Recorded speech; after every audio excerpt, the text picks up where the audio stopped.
Hello dear student, I am Varun Nishad from LPM school. In this video, we are discussed about the solubility test. Solubility test of solution is referred as unsaturated solution. Unsaturated solution.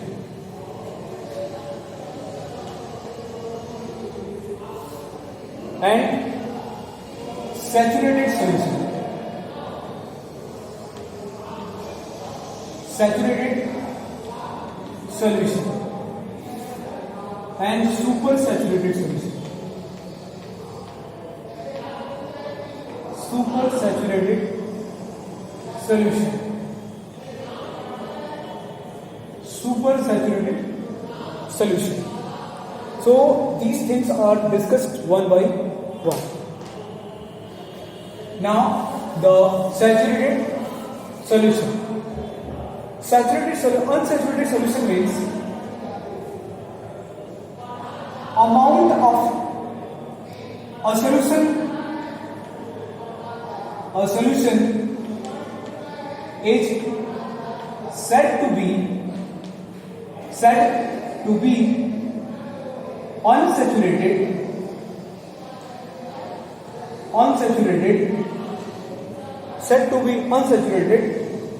in which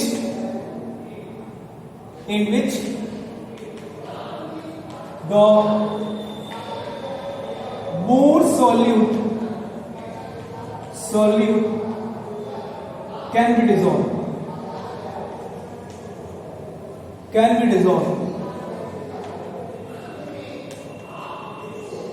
A solution is said to be unsaturated in which the more solute or more amount of solute can be dissolved. And this type of solution is known as unsaturated solution. Now, another that is saturated solution. Saturated solution. Saturated solution.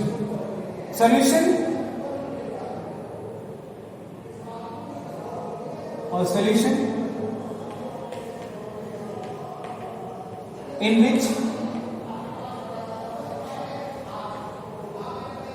the more amount of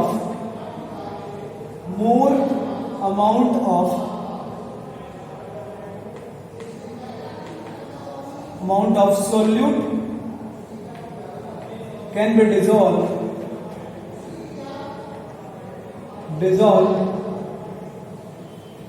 at certain temperature.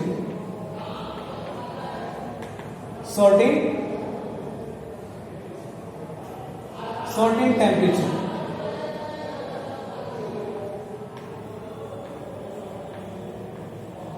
At certain temperature. A solution in which the more amount of solute can be dissolved at certain temperature. This means we can say that suppose आप एक room temperature पे एक solution बना रहे हैं और इसमें आप एक सर्टेन वॉल्यूम में आपने वाटर लिया है और कोई सॉल्युबल सब्सटेंस में आप ऐड कर रहे हो और ऐड करते जा रहे हो, वो डिसॉल्व होते जा रहा है, आप ऐड करते जा रहे हैं और डिसॉल्व होते जा रहा है.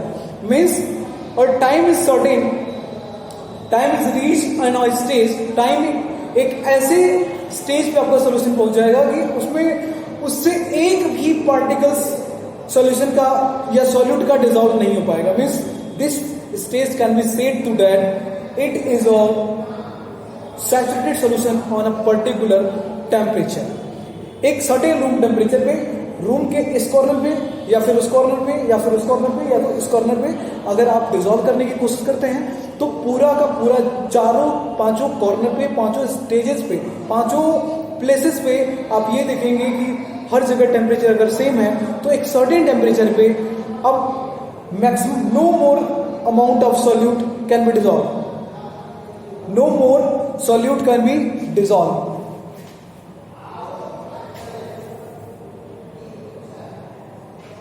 which no more solute amount of solute can be dissolved at certain temperature.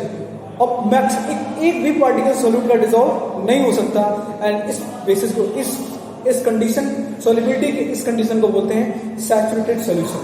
Means solution जो है आपका वो अब सैचुरेट हो चुका है, वो मैक्सिमम अमाउंट में जितनी कैपेसिटी थी सॉल्यूशन बनाने की उस कैपेसिटी से मैक्सिमम अमाउंट में सॉल्यूट आपका डिजोल्व हो चुका है। Means and after that on super saturated solution. अब आपने ये देखा रूम टेम्परेचर पे आपका एक सर्टेन टेम्परेचर था, उस टेम्परेचर पे आपने मैक्सिमम अमाउंट में सॉल्यूट डिसॉल्व किया, बट और solution is set to be super saturated solution, super saturated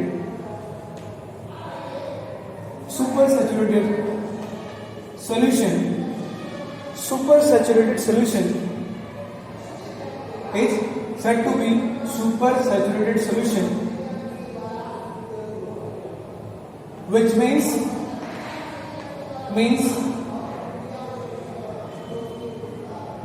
more amount of solute,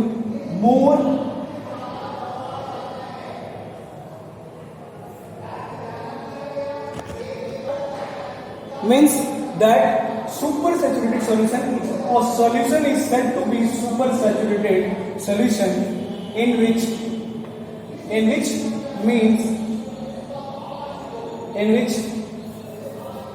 more solute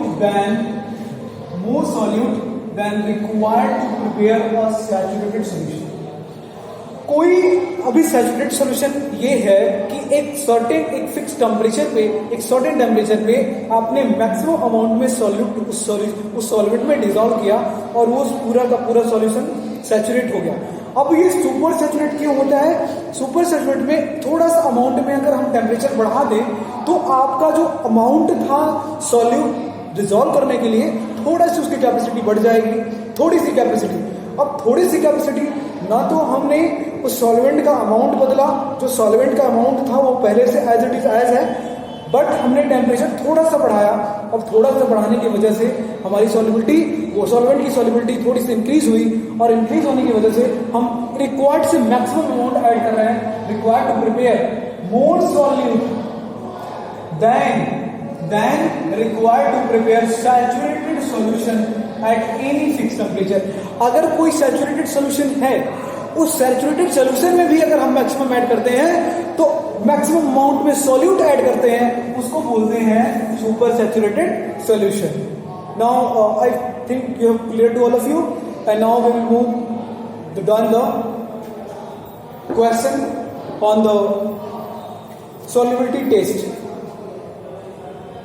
Now thing is that the question is based on solubility test. Pragya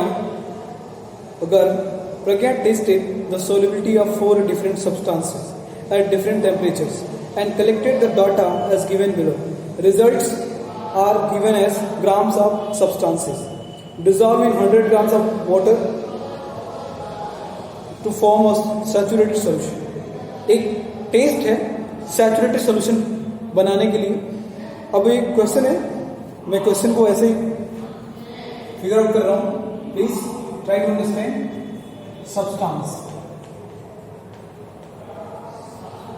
substance dissolve, temperature,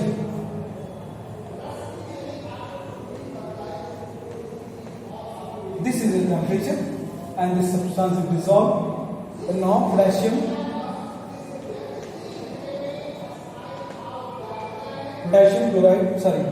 nitrate,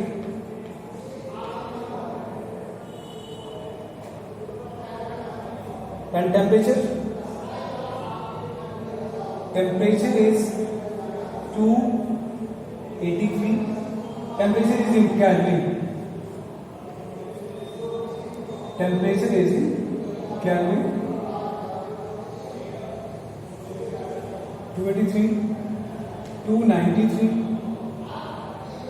313, 333,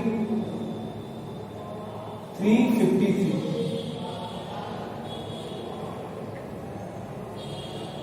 These are the temperature. And now I will solubility. Solubility, that is, and on that temperature, solubility of potassium nitrate 21. Saturate on the requirement of this solute, and on 93, 32, and then 62, 62, 106, 167. Sodium chloride.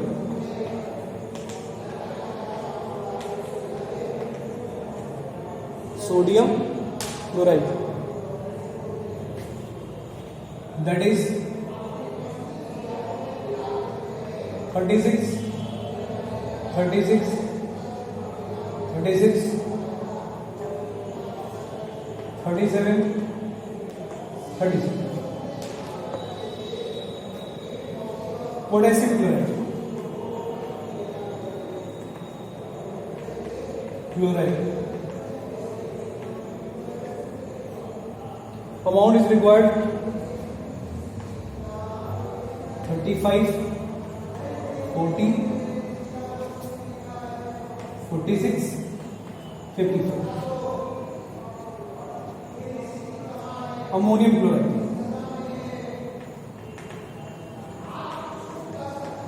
chloride, that is 24,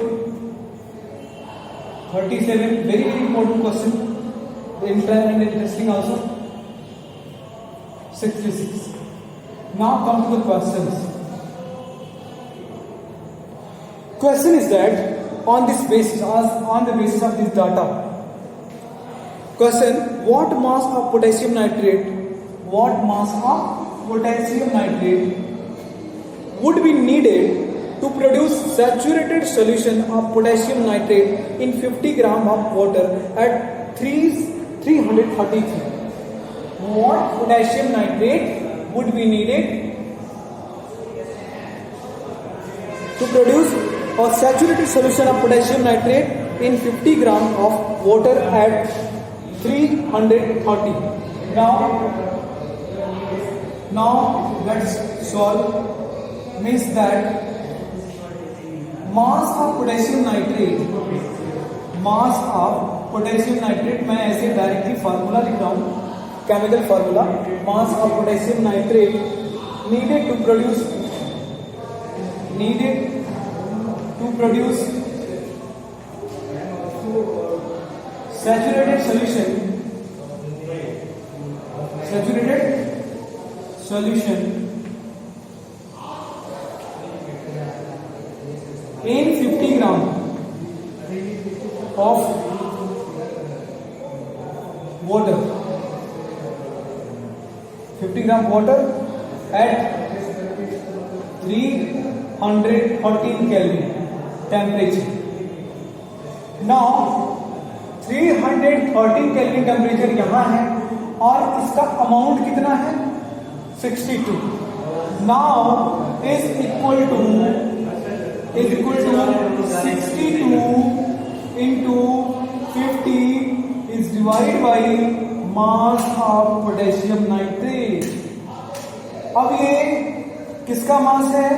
ये मास है potassium nitrate का 313 degree kelvin temperature पे. और ये क्या है? It is the amount of water through which we can make the saturated solution of potassium nitrate. Now after minimization 51 the 50 and 2 the 100 means that equal to 62 into 1 upon 2 and 2 3 the 6, 2 1 the 2 means 31 gram mass of solute would be needed to produce the saturated solution of potassium nitrate in 50 gram water. I hope clear to all of you. मैं question एक बार repeat कर दे रहा हूं। What mass of potassium nitrate would be needed to produce a saturated solution of potassium nitrate in 50 gram of water at 330। इस basis पे question का आंसर ये है कि mass of potassium nitrate needed to produce saturated solution, saturated की ही बात है, और in 50 gram of water at 330। अब इसका अमाउंट ले लेंगे, जरूरी है क्योंकि मल्टीप्लाई करना है, मल्टीप्लाई करके फिर 100 से डिवाइड कर देंगे तो फिर आपका आ जाएगा 31 ग्राम। इतना ही मास नीडेड है to produce saturated solution of the potassium nitrate in 50 gram water. Now we will take another question on same data. इसी डाटा पे एक और क्वेश्चन है।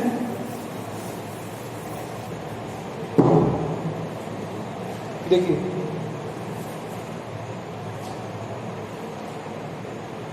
सी मेक और सैचुरेटेड सॉल्यूशन। अब वो सैचुरेटेड सॉल्यूशन बना चुकी है of potassium chloride in water at 353 Kelvin and leaves the solution to cool at room temperature. I repeat it again the question. She makes a saturated solution of potassium chloride in water at 353 Kelvin. At 353 Kelvin. किसका? Sodium chloride का। ये sodium chloride का solution का saturated solution बना चुकी है already, कोई मतलब नहीं है। क्वेश्चन इसमें आगे क्या पूछ रहा है, आपसे क्या जानना चाह रहा है, एंड लीव्स उसको छोड़ देती है, लीव कर देती है the solution to cool at room temperature. अब उस सॉल्यूशन को सैचुरेट करके रूम टेम्परेचर पे छोड़ देती है कूल होने के लिए। और आपका कितने पे ये सैचुरेट बनाई थी? 353 पे, 353 पे। तो यानी कि अगर आपका रूम टेम्परेचर है 30 डिग्री और उसमें से 273 ऐड करते हैं तो बहुत होगा आपका 303 केल्विन होगा। ये आपका रूम टेम्परेचर मान सकते हैं। लेकिन ये कौन सा रूम टेम्परेचर है? ये रूम टेम्परेचर नहीं है। रूम टेम्परेचर से ज्यादा उसका टेम्परेचर दे करके उसको सैचुरेट किया गया है। अगर उससे कम टेम्परेचर यानी कि 303 केल्विन का टेम्परेचर है और उसको कूल करने के लिए दिया गया है तो जाहिर सी बात है वो कूल होगा। जब वो कूल हो जाएगा तो क्वेश्चन उस पे है what would Pragya observe the solution cools. अब कूल होने के बाद सॉल्यूशन का वो प्रज्ञा क्या ऑब्जर्व करेगी? आपका आंसर इस पे क्या हो सकता है? मिक्सचर है किसका? सोडियम क्लोराइड का। सोडियम क्लोराइड का इसने 353 केल्विन पे 350 डिग्री केल्विन पे इसने अपना सैचुरेटेड सॉल्यूशन बनाया। अगर आप एक रूम टेम्परेचर का केल्विन में कन्वर्ट करेंगे तो 303 केल्विन होगा। यानी कि 303 केल्विन में और 53 केल्विन में 353 केल्विन में डिफरेंस है। तो डिफरेंस होने की वजह से अगर आप ये रूम टेम्परेचर पे इतना रखती है तो जाहिर सी बात है वो कूल होगा। कूल होगा तो ठीक है, लेकिन इसमें एक्सेस अमाउंट में सॉल्यूट को ऐड करके इसको सैचुरेट किया गया है। तो जैसे ही कूल होगा वैसे इसके जो सॉल्यूट हैं वो इससे अलग होने लगेंगे, क्योंकि टेम्परेचर डाउन हो गया और टेम्परेचर डाउन होगा तो लिक्विड के जो मॉलिक्यूल्स के बीच में जो दूरी बढ़ाई गई थी वो दूरी क्या हो जाएगी? कम हो जाएगी। जब दूरी कम हो जाएगी तो मैटर को कम होल्ड करेगा। जब कम होल्ड करेगा तो मैटर बाहर निकलने लगेगा। ये जो सॉलिबिलिटी थी, जो घुला हुआ तो सॉल्यूशन था, वो सॉल्यूशन बाहर की तरफ आ जाएगा। ऐसे जैसे चीनी की चाशनी अगर गर्म रहती है तो पूरा पूरा डिसॉल्व रहता है, और जैसे चीनी की चाशनी ठंडी होती है तो एक लेयर बनाना शुरू करती है और एक बर्तन में एक लेयर बन जाती है। ऐसे ही उसके जो एक्सेस अमाउंट में डिसॉल्व थे क्रिस्टल्स, वो क्रिस्टल्स बाहर हो जाएंगे। तो इसका जो क्वेश्चन का आंसर होगा, प्रज्ञा जो कूल करने के लिए सैचुरेटेड सॉल्यूशन को कूल कर रही है, तो कूल करने के बाद उसको क्या ऑब्जर्वेशन होगा? तो ऑब्जर्वेशन ये होगा जो एक्सेस अमाउंट में सोडियम क्लोराइड के क्रिस्टल डिसॉल्व होंगे वो क्रिस्टल सेपरेट होने शुरू हो जाएंगे। So on the cooling the crystal of sodium chloride are separated from the solution in excess amount. जो एक्सेस अमाउंट में सोडियम क्लोराइड के क्रिस्टल डिसॉल्व होंगे वो क्रिस्टल सेपरेट होने शुरू हो जाएंगे after cooling at room temperature. I hope clear to all of you. Now come to the another question. Find the solubility of each salt at 293 Kelvin. अभी कितने salt हैं? कितने सॉल्ट हैं? 4 ही सॉल्ट हैं। इन चारों सॉल्ट का 293 केल्विन पे solubility देखिए। तो 293 केल्विन ये है आपका टेम्परेचर, और पोटेशियम नाइट्रेट का सॉल्युबिलिटी 32 है, और सोडियम क्लोराइड का सॉल्युबिलिटी 36 है, और पोटेशियम क्लोराइड का है आपका 35 और अमोनियम क्लोराइड का है 37। इसमें आप ऑब्जर्व कर सकते हैं अगर आप चारों में से किसी का मैक्सिमम ऑब्जर्व करना चाहते हैं तो आपका चारों में से मिलेगा मैक्सिमम 37, 93 पे टेम्परेचर सेम है, लेकिन मैटर जो है अलग अलग है। लेकिन अमोनियम क्लोराइड का जो सॉल्युबिलिटी मिलेगा वो 37 मिलेगा। आप ऐसे भी लिख सकते हैं, पोटेशियम नाइट्रेट को KNO3 करके लिख सकते हो, पोटेशियम नाइट्रेट के आगे लिख सकते हो 32, NaCl के आगे 36 और पोटेशियम क्लोराइड KCl के सामने 35 लिख सकते हैं, और अमोनियम क्लोराइड की जगह NH4Cl that is 37 which is the maximum at same temperature that is 293 kelvin. So जो मैक्सिमम सॉल्युबिलिटी होगा सेम टेम्परेचर पे इन चारों का, वो चारों का जो लास्ट वाला होगा अमोनियम क्लोराइड उसका 37 सॉल्युबिलिटी होगा 293 पे। What is the effect of, next question है, what is the effect of change of temperature on the solubility of the salt? Solubility of salt temperature का क्या इफेक्ट पड़ेगा? सिंपल सी बात है। बात यह है कि अगर टेम्परेचर देंगे तो कोई भी मॉलिक्यूल हो, जितने भी मैटर है सारे के सारे मैटर, 3 तरह के मैटर जो नॉर्मली एग्जिस्ट करते हैं वो सारे के सारे मैटर जो है मॉलिक्यूल से बने होते हैं। और अगर मॉलिक्यूल को टेम्परेचर मिलेगा तो उनके अंदर काइनेटिक एनर्जी आ जाएगी, काइनेटिक एनर्जी आएगी तो वो थोड़ा लूज होंगे, और लूज होने की वजह से और हम टेम्परेचर देते जाएं बॉन्ड जो होता है उनका बॉन्ड अगर ब्रेक हो जाता है तो वो गैसेस मॉलिक्यूल में कन्वर्ट हो जाएंगे, तो वो फ्री हो जाएंगे, मूव कर जाएंगे। लेकिन यहाँ पे अगर हम कोई सॉल्यूशन बना रहे हैं तो सॉल्यूशन जो वाटर की जो सॉल्यूशन डिसॉल्व करने की जो कैपेसिटी होती है एक सर्टेन टेम्परेचर पे, तो वो जितना हम डिसॉल्व करते जाएंगे वो डिसॉल्व होते जाएगा। लेकिन एक स्टेज ऐसा आएगा उसमें कोई डिसॉल्व नहीं होगा, कुछ भी नहीं डिसॉल्व होगा। लेकिन जैसे ही अगर हम टेम्परेचर बढ़ा देंगे उसका थोड़ा सा, रूम टेम्परेचर मान लीजिए 30 डिग्री है और हम 33 डिग्री कर दे रहे हैं, तो थोड़ा सा अमाउंट हम और घोल सकते हैं। तो टेम्परेचर वैसे बढ़ाया और डिसॉल्व करिए, थोड़ा सा और टेम्परेचर बढ़ाया, थोड़ा और डिसॉल्व कर दिया। लेकिन एक ऐसा टेम्परेचर का भी स्टेज आ जाएगा कि टेम्परेचर बढ़ाएंगे तो भी हमारे सॉल्युबिलिटी पे इफेक्ट नहीं पड़ेगा, वो as it is as stand कर जाएगा। So in this way we can say that at certain temperature, increasing और certain temperature we can increase the solubility, but on the reaching of super saturated solution we can did not able to increase a further the temperature when our solution reaches up to the super saturated solution. Now this question is completed now, and another topic we will discuss in the next week. Thank you.